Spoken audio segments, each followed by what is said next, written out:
Hey y'all, and welcome back to another Photoshop tutorial. My name is Jane Corley with PicVisions, Media Arts and Photography. If it's your first time here, welcome. Every Monday we go over tips, tools, and techniques in Adobe Photoshop so you can become a better post-production artist. Please make sure to like this video if you learned something new, subscribe and ring the bell if you have not done so already so you do not miss new videos every Monday on Photoshop Workflow.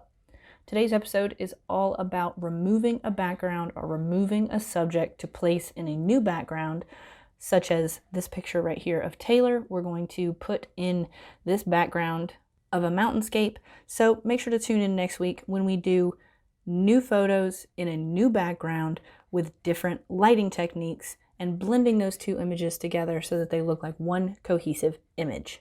So back to our image of Taylor, first we need to select the background.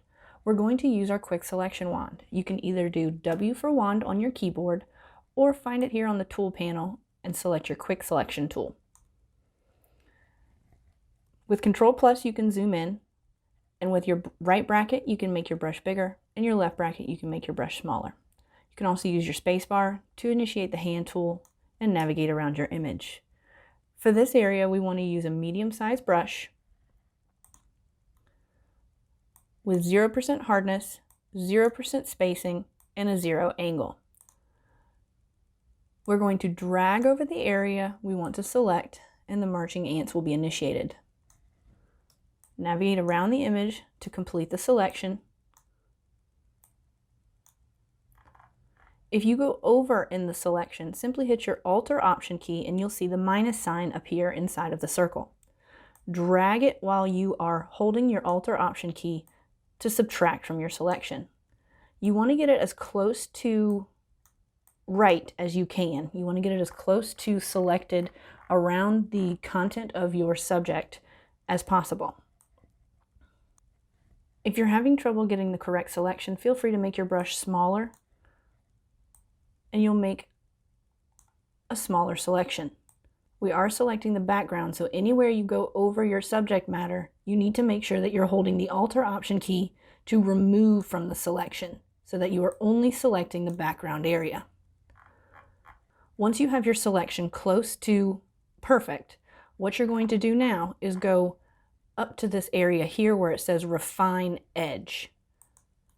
The Refine Edge panel will pop up and you have an option to view the overlay as marching ants, a red mask overlay, on black, on white, black and white, on the layer, or revealing the layer.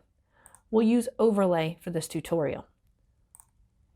You want to make sure that your radius is around 3 to 4, your smoothness is around 20 to 25, your shift edges is no more than 25 to 30, so make sure it's kind of a little bit further past the middle.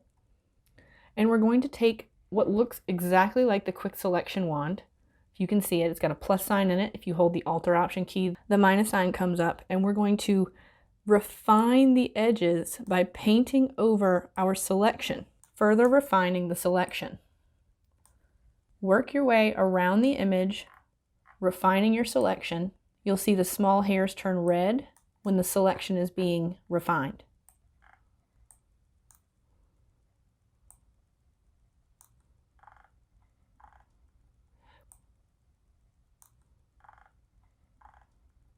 With this area here, where you can see partially through her hair to the background, make a few swipes until you see it dissipate from behind the hairs.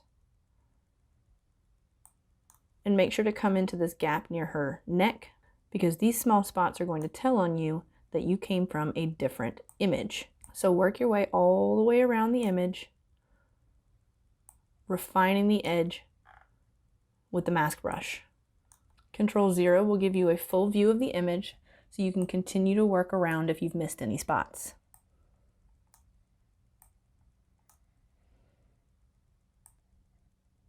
Now what you do with your image is completely up to you.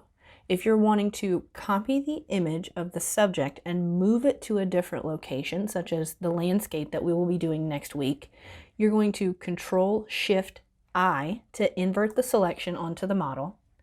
Control C for copy, then go to your landscape image and simply hit Control V. this will paste that selection into this new image. With a simple transform command with a Control T, you can now move the image around the frame. Holding Shift on the corner anchor points, you can maintain the aspect ratio of the image without distortion and paste the image into the new backdrop. If you're simply wanting to change the backdrop that Taylor is currently on, you can Control C to copy, new layer, Control V to paste. Then, creating a new layer between layer 1 and background, you can create a new backdrop for your subject matter. So, I do hope that this video was helpful on some tips, tricks, and techniques of how to remove a subject from a background and change a subject to a new background, or just simply remove an object out of your Photoshop project. Make sure to leave in the comments below any tips or tricks you have for your fellow post-production artists, as well as anything I may have missed in this tutorial. I look forward to seeing you guys next week. Make sure to like this video if you learned something new, subscribe and ring the bell if you have not done so already. I'm Jane Corley with Pic Visions, Media Arts and Photography. See you later, guys.